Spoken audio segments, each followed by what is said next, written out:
Sermones. El día de hoy, hermanos, corresponde el Salmo 5, el cual he titulado ¿Hacia quién se dirige usted cuando llega la angustia? ¿Hacia quién se dirige usted cuando llega la angustia? Vamos a leer el Salmo 5, sus 12 versículos. Escucha, oh Jehová, mis palabras, considera mi gemir. Está atento a la voz de mi clamor, Rey mío y Dios mío, porque a ti oraré. Oh Jehová, de mañana oirás mi voz. De mañana me presentaré delante de ti y esperaré. Porque tú no eres un Dios que se complace en la maldad. El malo no habitará junto a ti. Los insensatos no estarán delante de tus ojos. Aborreces a todos los que hacen iniquidad. Destruirás a los que hablan mentira. Al hombre sanguinario y engañador abominará Jehová. Mas yo por la abundancia de tu misericordia entraré en tu casa. Adoraré hacia tu santo templo en tu temor.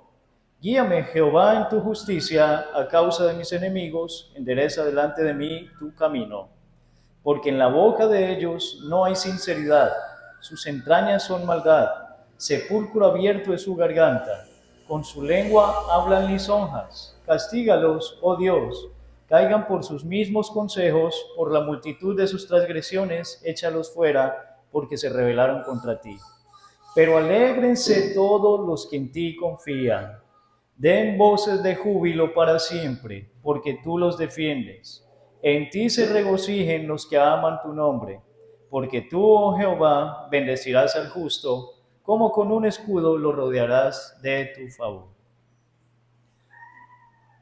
Como bien lo hemos podido ver a lo largo de estos sermones, ya hoy entramos en el Salmo 5, pero hemos podido ver algo, no sé si usted lo ha notado. Lo que hemos podido ver de manera muy general es que la angustia y la aflicción hacen parte de la vida aún de los piadosos. Entonces, la angustia y la aflicción hacen parte de la vida aún de la vida ¿de quién? De los piadosos. Sin duda, hermanos, no es lo único que un piadoso atravesará, porque si no, hermanos, ¿quién podrá resistir toda una vida llena de afanes, de angustias, de aflicciones? Moriríamos. Es decir, atravesaremos angustias y aflicciones, pero sin duda no será lo único que atravesemos. Pues la misericordia del Señor y sus gracias inmerecidas nos llevan a veces por las cumbres del gozo, pero también a veces por el valle de la sombra de muerte. En ambos lugares estoy seguro que atravesaremos. A veces atravesaremos, hermanos, por las cumbres del gozo, de la alegría, de las dichas, pero también a veces nos tocará pasar por el valle de la sombra de muerte. David, si lo ha podido ver en estos salmos, es un fiel ejemplo de esto. Ser piadoso no es sinónimo de estar exento de calamidades y de aflicciones. Entonces, si usted creía que haciéndose cristiano iba a estar exento de calamidades, de aflicciones, pues déjeme decepcionarlo. No, no es así. Lo confrontante aquí es en quién o en qué se refugia usted cuando esas circunstancias tocan a su puerta.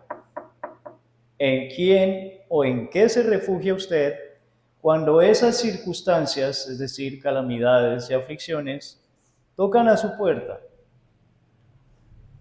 Cosas como ¿qué? La enfermedad, crisis económicas, la muerte de un ser querido, injusticias en contra nuestra, persecuciones, la soledad, entre otras cosas. ¿Cuánta piedad reflejaremos al atravesar algo similar a estas cosas?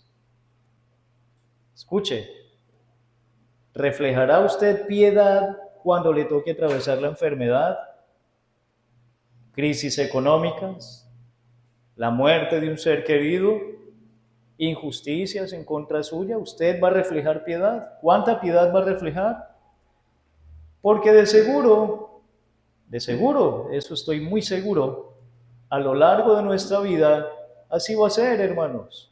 Vamos a atravesar estas y quizás más cosas, más aflicciones, más calamidades, más tribulaciones. Mi pregunta es, ¿a quién va a recurrir usted? ¿A quién va a recurrir? ¿En quién se refugiará? ¿En quién se refugiará cuando toque a su puerta la aflicción? Mediten eso, hermanos. Mediten eso. Vamos, hermanos, a desarrollar entonces. De lo primero que quiero hablar basados en este salmo es de un clamor sincero. Un clamor sincero. Ustedes y yo debemos reconocer nuestra fragilidad. Nada más veamos el ejemplo de David. ¿Quién era David? David era un rey, con todo lo que eso implicaba. ¿Qué significa el hecho de que alguien sea un rey? Por lo menos hace 3000 años. Pues significaba que tenía mucho poder, que tenía suficiente dinero, los suficientes recursos materiales, intelectuales, tenía consejeros. ¿Y qué podía hacer él? Tomar decisiones y arreglar fácilmente sus problemas. Eso era David. Era un rey con todo lo que eso implicaba. Sin embargo, hermanos, David gemía. Miren lo que dice el versículo 1. Escucha, oh Jehová, mis palabras, considera mi ¿qué? Mi gemir. Usted no gime por cualquier cosa, hermanos.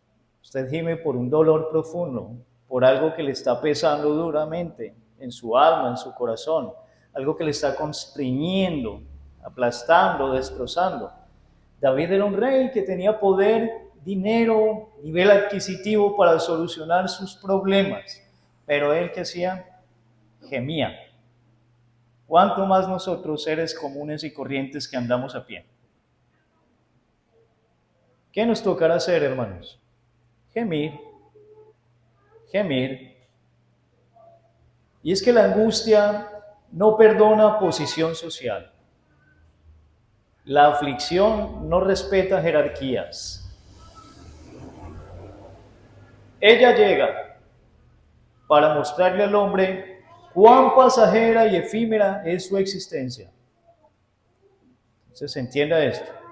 La aflicción no respeta que usted sea profesional o que sea analfabeto.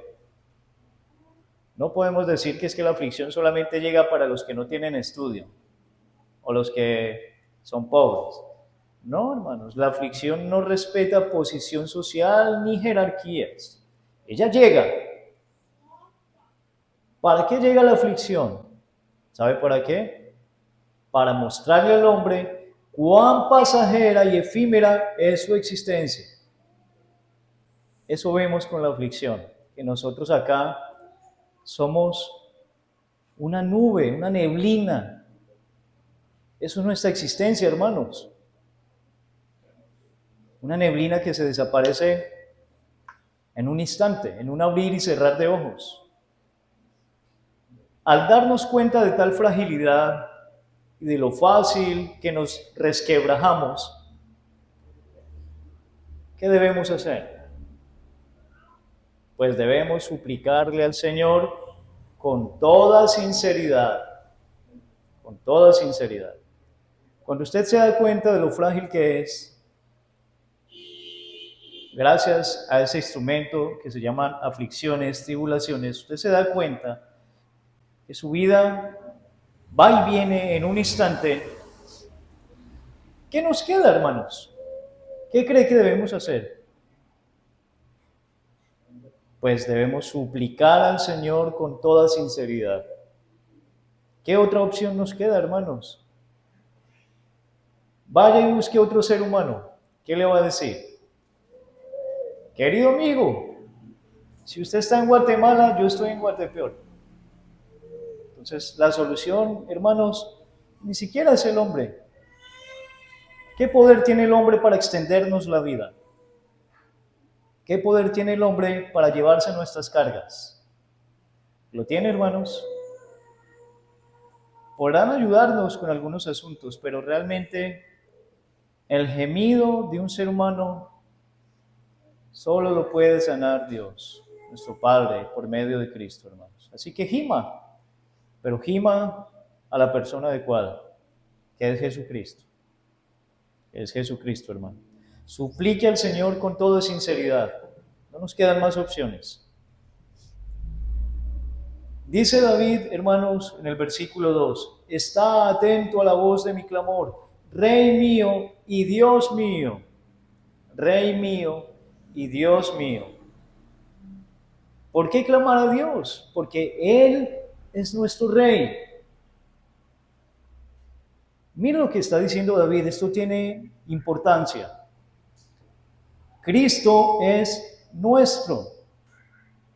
¿Nuestro qué? Nuestro Rey. Recuerda lo que le dije, hermanos. Un rey tiene poder ¿para qué? Para solucionar. Un rey tiene poder para solucionar. Un rey tiene la autoridad para tomar determinaciones respecto a un asunto. ¿Quién es nuestro rey? Cristo. Cuando usted entiende eso, al primero al que usted tiene que acudir es a Él. Es por eso, hermano, que uno de los mayores consejos que a usted se le va a dar es ore. Ore. ¿Por qué cree? Pues porque Cristo es nuestro Rey. Es soberano, hermanos. Un rey es soberano, y más Cristo, que es el Rey de Reyes. Él es soberano para tomar determinaciones sobre nuestros asuntos, sobre nuestra vida misma. No solo es nuestro Rey soberano, sino que también es ¿qué? Nuestro Dios. Dice David, Rey mío y Dios mío. Cristo es un Rey soberano con poder para determinar sobre un asunto, pero también es nuestro Dios, es decir, es un Dios cercano, cercano a los que se humillan, cercano a los que se humillan. No solo es un Rey distante, difícil al cual acceder, no, hermanos, es nuestro Dios y es cercano, cercano, cercano está el Señor a los que se humillan. Pero, hermanos, ¿cuál es la actitud de su corazón? Acá David está expresando su gemido delante de su Rey y delante de su Dios. A eso se le llama humildad. Pero en cambio la soberbia es batallar solo. Es creer que yo puedo solucionarlo todo sin necesidad de humillarme delante de nadie. Eso se llama soberbia. Dios está cercano, ¿de quiénes? De los que se humillan. De los que se humillan. De los que se humillan. Es a Él a quien debemos orar. Él está presto a escucharnos en todo tiempo. Escuche lo que le estoy diciendo. Él está presto a escucharnos en todo tiempo. En todo tiempo. Hermanos, ¿por qué David dice, de mañana oirás mi voz, de mañana me presentaré delante de ti? Por varias razones, creería yo. Pero una de esas es que su prioridad, o más bien, su Dios es su prioridad. Su Dios es su prioridad. Lamentablemente, hermanos, lo primero que muchos de nosotros hacemos hoy al despertar, ¿quién me dice qué es? Coger nuestro celular. ¿Será nuestro Dios? Mirar las noticias, ver quién nos ha escrito. Pero David dijo, de mañana oirás mi voz. De mañana me presentaré delante de ti. Porque ese era su Dios, esa era su prioridad. ¿Es su Dios, el Dios de la Biblia? ¿Es su Dios, Cristo, el Redentor? ¿Por qué no lo hace su prioridad entonces? ¿Por qué no lo hace su prioridad? Además, la otra posibilidad de por qué David haya escrito que de mañana el Señor oiría su voz, que de mañana se presentaría delante de él, es natural, hermanos, que en las mañanas nosotros estemos enérgicos, despiertos y más atentos que después de una larga jornada de trabajo, de afanes y cansancio. Entonces, es bien sabido que Dios está presto a escucharnos en todo tiempo. No significa que usted solo puede orar cuando, en las mañanas. Entonces hay iglesias que dicen, si no hizo el devocional a las 4 de la mañana, ya perdió el día, ya no haga el devocional. Eso es bárbaro. ¿No? Dios nos escucha en todo tiempo, hermanos. Pero sí es bien sabido que nuestro cuerpo, nuestra naturaleza fisiológica, funciona mejor. ¿A qué horas? Pues en las horas de la mañana. Tenemos la mente un poco más despejada, que en cambio después de haber tenido un día de mucho trabajo, problemas, pruebas, tentaciones, se puede orar. ¿Sí? Usted llega a su casa y se presenta delante de Dios, pero la va a tener un poco más complicada. Entonces, no les estoy diciendo que solo en la mañana se puede orar, en todo tiempo, pero en la mañana, hermanos, tenemos nuestros sentidos despiertos. Entonces, esa es la otra posibilidad. Sin embargo, inclinémonos a que su Dios será su prioridad. Entonces, si su Dios es el Dios de la Biblia, ¿qué es lo primero que usted va a hacer? Acudir a Él en las horas de la mañana, desde que abre sus ojos, desde que abre sus ojos. Finalmente, hermanos, ¿qué nos queda? Dice el versículo 3, oh Jehová, de mañana oirás mi voz, de mañana me presentaré delante de ti y esperaré, y esperaré. ¿Qué nos queda, hermanos? Dice la Escritura que por mucho que nos afanemos, no le vamos a poder añadir a nuestra estatura un codo. Por mucho que usted se afane, no tiene el poder para cambiar las circunstancias. Podremos dar solución a algunas cosas, pero habrán cosas que se salen de nuestras manos. Ustedes que les gusta solucionar en sus trabajos y para eso nos contratan, ¿para qué? Para que solucionemos. Pero hermanos, en la vida hay asuntos que nos cuesta solucionar, por mucho que nos afanemos. ¿Qué nos queda? Esperar, confiar en el Señor, y el Señor hará. Hay que decirlo, hermanos, el Señor hará. Quizás no lo haga de la manera que a nosotros nos guste o queramos, pero el Señor hará. Lo que sí hay que hacer es orar, hermanos, es orar. Decía el pastor Jorge Castañeda de la iglesia de Suba, yo sé que usted puede hacer mucho más que orar, pero no puede hacer menos que eso. Es decir, ¿qué es lo mínimo que usted tiene que hacer, hermano? Siempre orar. Y mire y busque cómo se puede mover.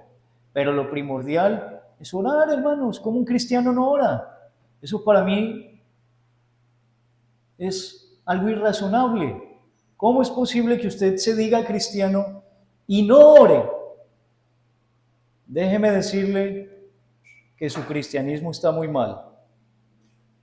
Está muy mal. ¿Cómo que no ora, hermano, amigo? El mundo está en usted. Para que no ore, el mundo está en usted. Un cristiano ora. No se tiene que memorizar de palabras, no se tiene que memorizar, hermanos, un resto de palabras para poder orar. ¿Qué decía David? ¿Qué decía David? Oh Señor, considera mi gemir, está atento a la voz de mi clamor. ¿Le parece eso muy exagerado, hermanos? ¿De dónde nacen esas palabras? De un corazón arrepentido. Entonces, lo que un cristiano, lo mínimo que puede hacer es que orar, orar, hermanos. Orar. En segunda medida, hermanos, la confianza del cristiano se basa en lo que Dios es. La confianza del cristiano se basa en lo que Dios es. ¿Cómo así? Miren lo que dice el versículo 4, porque tú no eres un Dios que se complace en la maldad. Es decir, yo oraré a ti y esperaré. ¿Por qué? Porque tú no eres un Dios que se complace en la maldad. El malo no habitará junto a ti, los insensatos no estarán delante de tus ojos, aborreces a todos los que hacen iniquidad. Entonces, hermanos, la confianza del cristiano se basa en lo que Dios es. El piadoso sabe que su Dios no es un Dios que se complace en la maldad. ¿Dios se complace en lo malo, hermanos? No, Dios es un Dios 3 veces santo. Y por eso Él no se complace en la maldad. Y por eso, en virtud de que Cristo es su representante, el suyo como cristiano, Cristo es su representante y su abogado intercesor, usted sabe que Dios lo va a escuchar. No por su justicia, sino ¿por qué? Porque Cristo es quien, su abogado y su intercesor. Porque por nuestra maldad Dios no se complacería, hermanos. Ni siquiera nos paramos delante de Dios por nuestra justicia. Eso lo vamos a ver más adelante. Nos paramos delante de Dios ¿por quién? Por Cristo. Por Cristo. Porque Él es nuestro abogado. Él es el abogado de los justos. Él es el que intercede por nosotros. Usted, sabiendo eso, sabe que Dios lo va a escuchar. Y efectivamente, si Dios nos escucha, Dios nos ayudará. Dios nos ayudará. Pero en cambio, el malo no confía ni siquiera en su propia sombra. ¿Sí sabían eso? El impío, el incrédulo, ni siquiera confía en él mismo, en su propia sombra. ¿Por qué? Porque está lejos de la presencia de Dios y de sus consuelos. Por eso desconfía de absolutamente todos, hasta de sí mismo. Porque el incrédulo está lejos de la presencia de Dios y de sus consuelos. Dice la Escritura que el malo no habitará junto a Dios. Lo acabamos de leer. El malo no habitará junto a ti. Eso es una gran verdad. Eso es una gran verdad. Dios es santo, hermanos. Y los malos, incrédulos, no habitarán junto a Dios. No habitarán junto al Señor. No lo harán, hermanos. Dios no tolerará ante su vista a aquellos impíos que se rebelan contra Él.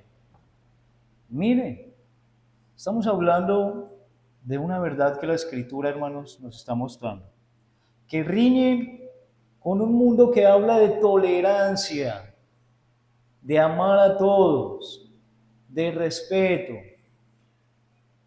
cuando en verdad lo único que toleran son sus propios pecados. No toleran la opinión de los otros que no están a favor de ellos. Eso es lo único que toleran, sus propias maldades y perversiones. Entonces, en medio de este mundo progresista, impío, incrédulo, Dios dice que Él no tolerará delante de su vista a los impíos, a los que se rebelan contra Él. ¿Por qué, hermanos? Sencillo, mire lo que dice el versículo 5. Los insensatos no estarán delante de tus ojos. Aborreces a todos los que hacen iniquidad. Aborreces a todos los que hacen iniquidad.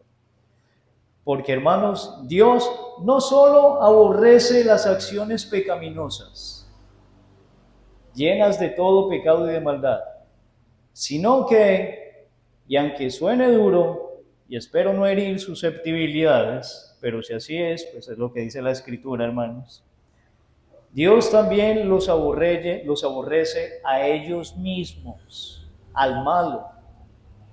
No es como dice ese cuentico que Dios odia su pecado, pero te ama a ti, aunque seas un impío e incrédulo. ¿Es así, hermanos? ¿Es lo que dice la Biblia? ¿Qué dice la Escritura? Que Él aborrece a todos los que hacen ¿qué? Iniquidad. Dios los aborrece a ellos mismos, a lo que ellos representan, a lo que ellos son, no solo a lo que ellos hacen. Es decir, alguien que no está en Cristo no será escuchado por Dios nunca. ¿Por qué? Porque es un hombre malo, impío, incrédulo y se rebeló contra Dios. Y se rebeló contra Dios. Dios es bueno para con todos, eso hay que decirlo. Eso lo dice la Biblia. Claro, ¿el sol solamente sale para los cristianos? ¿Qué cree usted? ¿El sol solo sale para los cristianos? Claro que no, para buenos y malos. ¿La comida en este planeta alcanza solo para alimentar a los piadosos? La comida para buenos y malos. ¿Sí? La lluvia cae sobre buenos y malos. Entonces, en ese sentido, Dios es bueno con ¿quiénes? Con todos, hermanos. Pero aborrece, rechaza, desprecia de manera particular a aquellos réprobos, a quienes han decidido despreciar a Dios. Escuche esto, porque nosotros tenemos familia, hijos, seres queridos, muchos que hoy están acá, no creen en Cristo, están siendo objeto del aborrecimiento, del rechazo y del desprecio particular de Dios. ¿Por qué? Porque ellos han decidido despreciar a Dios y amar su impiedad. Amar su impiedad. El versículo 6 dice, destruirás a los que hablan mentira. Al hombre sanguinario y engañador abominará Jehová. ¿Qué hacemos con estos versículos, hermanos? ¿Los tachamos de la Biblia? ¿Decimos que el Antiguo Testamento era el Antiguo Testamento? Es la palabra de Dios, hermanos. Al sanguinario, aquel que comete pecados escandalosos, lo aborrecerá Jehová. Pero también ¿a quién? Al engañador, aquel que simplemente es un mentiroso compulsivo. En resumidas cuentas, a los incrédulos el Señor abominará. Les digo algo, hermanos, muchos de los que acá estamos éramos de esos. Éramos sanguinarios y engañadores. Fuimos por un tiempo objeto de la abominación del Señor. Pero gloria a Dios por Cristo. Gloria a Dios por Cristo. Porque, hermanos, eso fuimos. Y sin embargo así el Señor desnudó su brazo y de allá nos sacó. De allá nos sacó. Yo estoy seguro que eso era usted y eso era yo. Pero de allá nos sacó. Sin embargo, ¿quiénes hoy de ustedes que están acá y me escuchan? Que no se han arrepentido, que no creen en el Señor, considérenlo. Considérenlo, porque no serán escuchados a menos que se humillen.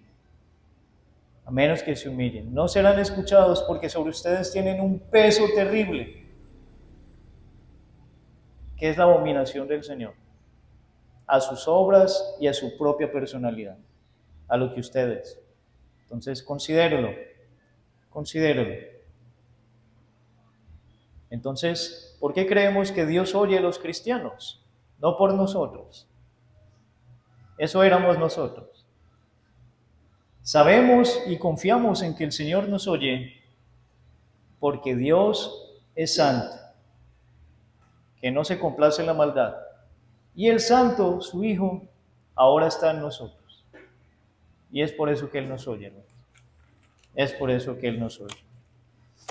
Como tercer punto, hermanos, no somos escuchados en virtud de nuestra propia justicia. Voy a enfatizar en esto. No somos escuchados en virtud de nuestra propia justicia. Si dependiera de nuestras buenas obras, de nuestras buenas acciones, si dependiera de nuestra vida misma, el hecho de que Dios nos escuchara, de seguro ninguno recibiría atención alguna de parte de Dios. ¿Cómo así? Si dependiera de usted, de sus acciones, mediten sus acciones en un día común y corriente. Si dependiera de usted, nada más, aún siendo cristianos, estoy haciendo una hipótesis, si dependiera de usted el que Dios lo escuchara, ¿usted cree que Dios lo escucharía? Si dependiera de sus buenas obras, de su vida de justicia, de piedad, yo digo, no, la verdad, si dependiera de mí, Dios no me escucharía. Así que, hermanos,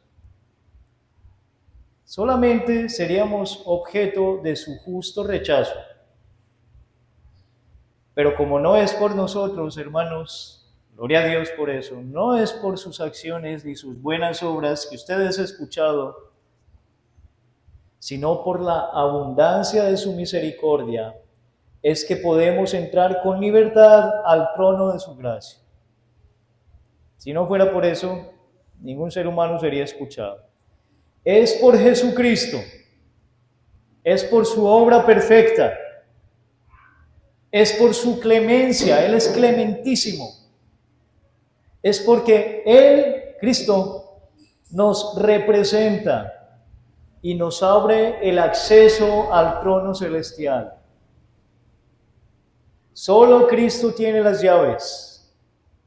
Solo Cristo es la puerta para llegar al Padre y ser por Él escuchados. Estoy dando una afirmación certera. No es por sus buenas acciones, ni porque usted se crea más piedoso que el hermano de al lado, que el vecino, que fulano de tal. No es ni siquiera por un Dios falso, Alá, Buda. No, es por Jesucristo. Es por Jesucristo, ni siquiera es por nosotros mismos. Solo Cristo es la puerta para llegar al Padre y ser por Él escuchados. Así entonces, no depende del que quiere ni del que corre, sino de Dios que tiene misericordia. No depende de nosotros. ¿Usted entiende la magnitud de lo que estoy diciendo? Dios nos oye. Cuando usted se humilla, Dios inclina su oído. Eso es un milagro, hermanos. Estábamos lejos de Dios. Éramos hombres sanguinarios y engañadores. Pero hoy Él nos escucha. Inclina su oído cuando su pueblo clama. Gracias a Cristo, hermanos. Porque Él fue el que nos ayudó a entrar. Él es el que abre la puerta porque solo Él tiene la llave. Así que el que no está en Cristo no será escuchado. No será escuchado. Porque se está presentando en su propio nombre. ¿Quién puede acceder a Dios directamente por medio de sus acciones?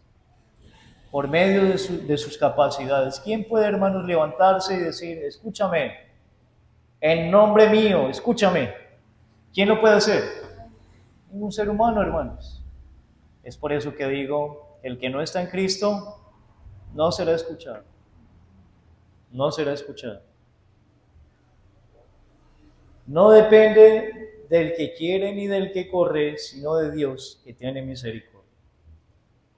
Pidamos entonces que Dios nos guíe en justicia, pero en justicia a su manera, a la manera de Dios. ¿Cuál es la justicia a la manera de Dios? Se los voy a explicar, hermanos. Alguien tiene que pagar el precio por los pecados. Esa es la manera de Dios. Y si usted se para enfrente del trono de Dios, en su propio nombre, ¿qué cree que va a pasar? Alguien tiene que pagar. Y si usted se para en su propio nombre, pues va a ser usted el que tiene que pagar con su muerte. El pecado le dará muerte física y muerte temporal. Siempre el pecado traerá como consecuencia muerte. Alguien tiene que pagar, alguien tiene que derramar sangre. En el Antiguo Testamento, a manera de sombras, de símbolos, derramaban animales. Tocaban al animal, le ponían la mano en su cabeza y el peso de los pecados del pueblo, del individuo que sacrificaba, ¿sobre quién recaía? Sobre ese animal, y por eso ese animal, ¿qué tenía que pasar con él? Tenía que morir. Pero eso solamente duraba por un tiempo. Sin embargo, aquel individuo que esté hoy sin Cristo tiene que derramar sangre. Dios es un Dios santo, santo y santo, y no tolera el pecado, y el malo no habitará junto a él. Y por eso es necesario el derramamiento de sangre. Es necesario el derramamiento de sangre. Esa es la justicia a la manera de Dios. Por eso, hermanos, Cristo paga y Él derrama su sangre para que sus hijos, sus elegidos, su pueblo pueda tener acceso con libertad al trono de la gracia. Al trono de la gracia. Pidámosle al Señor que enderece delante de nosotros su camino. Puede que usted el día de hoy esté desviado. A nuestra propia vista, puede que vayamos por el camino bueno, pero ¿qué dice la Escritura? Que es posible que ese camino nos lleve ¿a dónde? Al camino de muerte. En nuestra propia prudencia, puede que como estemos viviendo, vamos bien, es que así. Pero medite bien, porque es posible que estemos torcidos del camino de Dios. Y por eso debemos orar como oró David: endereza delante de mí tu camino. Pregúntese, ¿no será que usted se está desviando? Yo le invito a que se pregunte, ¿no será que usted se está desviando? ¿Qué debe rogarle entonces al Señor? Señor, te ruego, endereza delante de mí tu camino, tu camino. Es solo por la justicia de Cristo que podemos acercarnos y clamar confiadamente, no por la nuestra, no por su prudencia ni virtud, ni siquiera por su piedad, es por Cristo. Es por Cristo que podemos clamar con toda confianza, hermanos. Eso es una verdad maravillosa. Dios consuela, Dios escucha a todos aquellos que se humillan, pero que se humillan en el nombre de Cristo. Aquellos humildes que le dicen al Señor: endereza delante de mí tu camino, Señor. Mírame si voy torcido, mírame, Señor, enderézame. Dios escucha esa oración, hermanos, si se hace por medio de Cristo. En cuarta medida, hermanos, el malo o el incrédulo no será escuchado. No será escuchado. ¿Por qué? Dice el versículo 9, porque en la boca de ellos no hay sinceridad. Sus entrañas son maldad, sepulcro abierto es su garganta, con su lengua hablan lisonjas. ¿Por qué el malo o el incrédulo no será escuchado? Porque no hay sinceridad en su corazón. No lo hay en sus oraciones. Digamos que un incrédulo ora. Como por ejemplo, mucha gente en Colombia está haciendo hoy por un hombre al que le hicieron un atentado el día de ayer. Digamos que el incrédulo ora. ¿Qué sucederá, hermanos? Si es incrédulo, ¿a quién le está orando? ¿Y en el nombre de quién? No serán escuchados. ¿Por qué? Porque no hay sinceridad en su corazón. Y como no hay sinceridad en su corazón, no lo hay en qué? En sus oraciones. Es decir, si surgen oraciones de un incrédulo, surgirán de la boca para afuera. Es por eso, hermanos, que solo la mano soberana de Dios hace que nuestros ruegos sean oídos. Porque nosotros un día fuimos incrédulos. ¿Cómo fue que Dios nos escuchó entonces? Dice la Escritura, hermanos, que la obra de la salvación es de Cristo, de principio a fin. Entonces el Señor tuvo misericordia y puso en nosotros dolor por el pecado.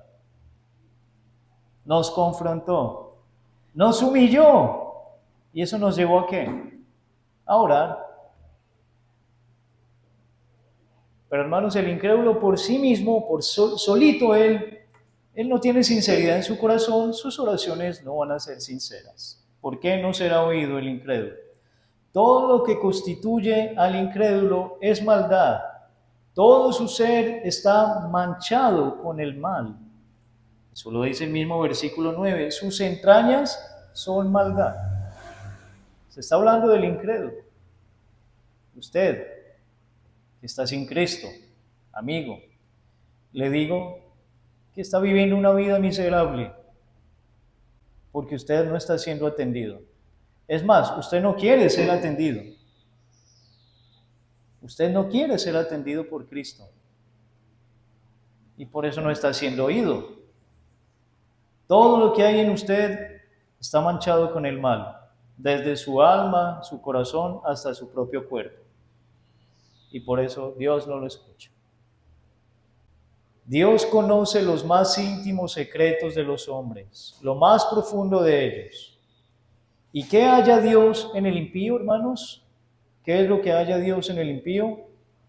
Dice el mismo versículo 9, sepulcro abierto es su garganta, con su lengua hablan lisonjas. ¿Qué halla Dios mirando el corazón del impío? Que es sepulcro abierto. ¿Qué se podrá esperar de un sepulcro cuando se abra? ¿Flores? ¿Pajaritos? ¿Cosas lindas? Podredumbre, huesos secos, gusanos, carne muerta. Eso es lo que hay en el interior de un impío. Sepulcro abierto. Entonces, confrontémonos esta mañana, hermanos, y entendamos la palabra del Señor. Aún nuestros propios hijos que nos duelen, pero en el momento que ellos no se arrepientan, están siendo incrédulos, alejados del Señor. Aún nosotros mismos como adultos. ¿Cómo está su vida de oración? Si ora, hermano, déjeme insistir en esto porque de eso se trata esta predicación. Si ora, si se humilla usted delante del Señor, o usted va a buscar al mundo por consuelo, por consejos. El primero de los salmos que vimos dice que es bienaventurado el hombre que no anduvo en consejo de quién, pero usted sale corriendo a buscarlos, consejo de los malos, porque no ora. ¿Y por qué no ora? Pues, hermanos, analicemos.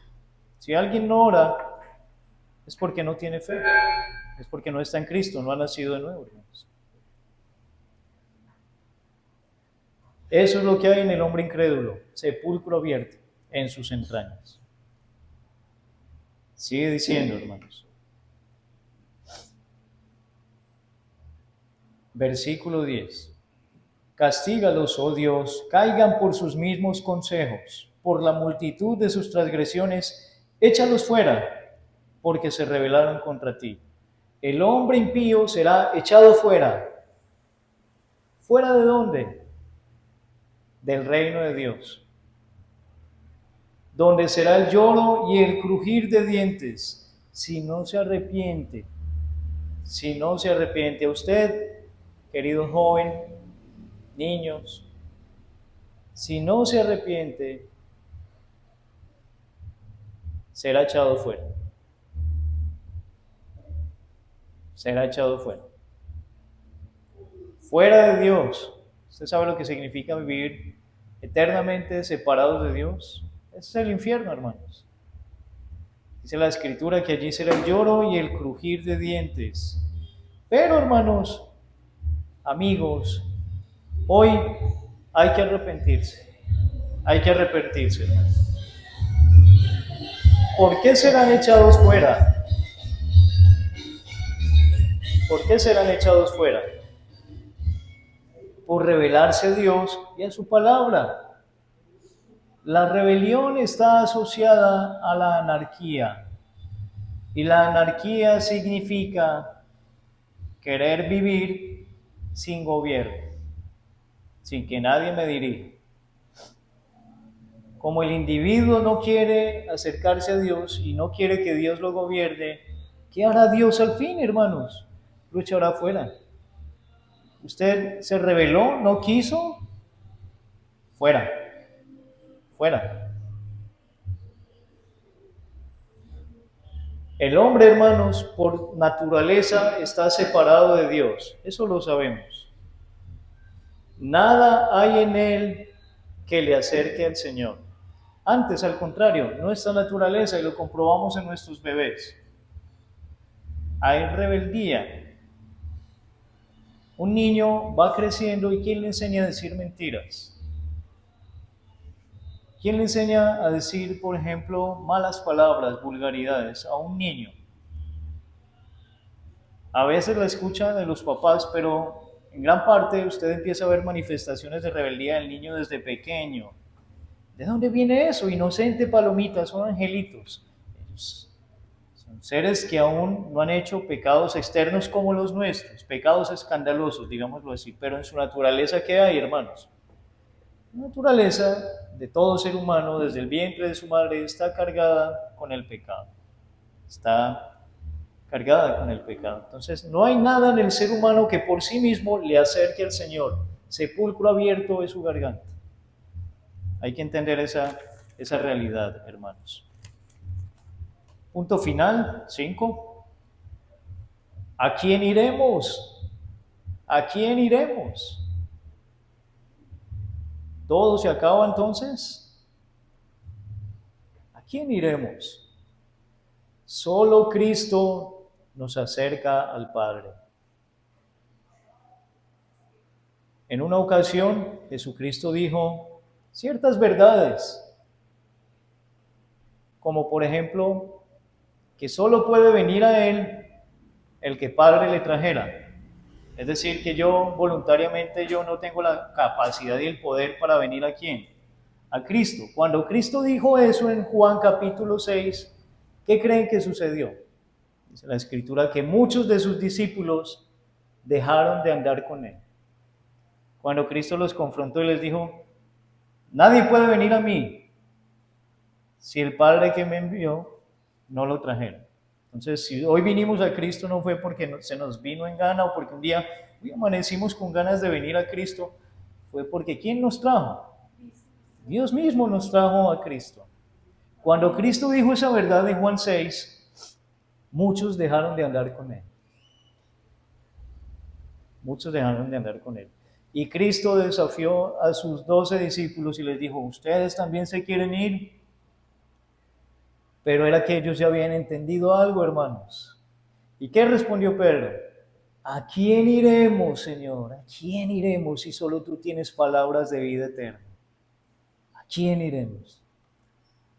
Hermanos, ¿a quién vamos a recurrir en medio de la oración, de una aflicción, de la angustia? ¿A quién?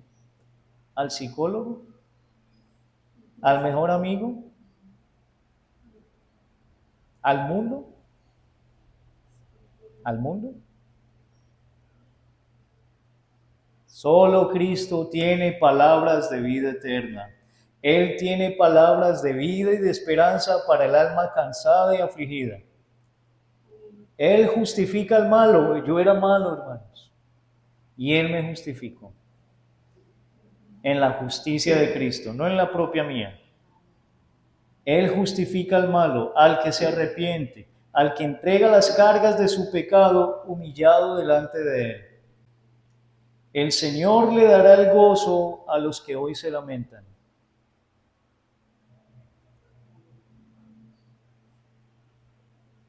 Nada de eso lo hallamos en el hombre. ¿Hallaremos el gozo verdadero, la paz verdadera en el hombre, hermanos? Déjenme decirles que no. Nada de eso. Echemos nuestras cargas delante de Él. Él cuidará de nosotros. Él cuidará de nosotros. Dice el versículo 11, pero alégrense todos los que en ti confían. Den voces de júbilo para siempre, porque tú los defiendes. En ti se regocijen los que aman tu nombre, porque tú, oh Jehová, bendecirás al justo. Como con un escudo lo rodearás de tu favor. El Señor defenderá y hará justicia a sus hijos que claman a Él de día y de noche. A aquellos que aman su nombre. ¿Sabe lo que significa amar el nombre de Dios? Tenemos que verlo según la Escritura, hermanos. Si sabe que en la cultura hebrea, por lo menos en la cultura antigua hebrea, el nombre no era solamente un nombre como nosotros. A mí me pusieron Jorge Giovanni porque sí, les gustó a ellos, a mis padres. Pero en la cultura hebrea no era así. Ejemplo de eso es Jacob. ¿Por qué le pusieron Jacob? Porque era un impostor, un engañador. ¿Y hacía honor a qué? A su nombre. Entonces en la cultura hebrea el nombre dejaba mucho que decir de lo que era la persona. Después que Jacob conoció a Dios, ¿cómo se le llamó? Israel. Entonces dejó de ser suplantador, impostor, ladrón, a llamarse el que lucha con Dios y los hombres y ha vencido. Entonces, y eso fue Jacob, Israel, perdón. Por ejemplo, Saraí, estéril. Y era estéril. ¿Y qué pasó a llamarse? Sara. Sara. Y fue madre de muchedumbres. Entonces, ¿qué significa amar el nombre de Dios? Significa amar todo lo que Cristo representa. Amar su evangelio. Dice, en ti se regocijen solamente quienes, los que aman tu nombre. Entonces, los que aman el evangelio, los que aman los mandamientos de Dios, los que aman guardar su día, los que aman a Cristo, sus preceptos, esos que se regocijen delante de Dios. Porque aman lo que representa a Dios, a Cristo, su palabra. El Señor escucha a su pueblo, aún en la aflicción, y le rodeará de su favor. Como con un escudo, dice la Escritura. ¿Qué significa eso, hermano? Pues rodear a alguien es pasar por él, por delante, por detrás, por la derecha y por la izquierda. Entonces, dice la Escritura que el Señor bendecirá al justo y que como con un escudo lo va a rodear de su favor. Cristo finalmente nos guiará en paz en esta vida, aunque haya aflicción, aunque padezcamos angustias, Él nos guiará en paz y finalmente nos llevará en esa misma paz a su gloria eterna. Allá, hermanos, ya no tendremos aflicción, ni angustias, ni congojas, ni tribulaciones. Acá sí. Pero hay dos opciones. Padece la aflicción y la angustia separado de Dios o las atraviesa con Cristo de su lado. Con Cristo de su lado. Aunque pasemos por el valle de la sombra de muerte, no estaremos solos como cristianos. El Señor estará por nosotros. Gloria a Dios por eso, hermano. Gloria a Dios por eso. Entonces, que sea de confianza para nosotros, pero también de motivación. Y un llamado de atención a los que no creen. Usted sabe. Si usted no ora, no le nace, no sabe qué decir. ¿Por qué será? ¿Por qué será? Porque no cree. Sacúdase, amigo. Humíllese. Humíllese. Y entregue su corazón y diga, Señor, ayúdame. Me arrepiento. Sea sincero. Una de las cosas por las que Dios no escucha al impío es porque en la boca de ellos no hay ¿qué? Sinceridad. Sea sincero. Oremos entonces para terminar esta mañana.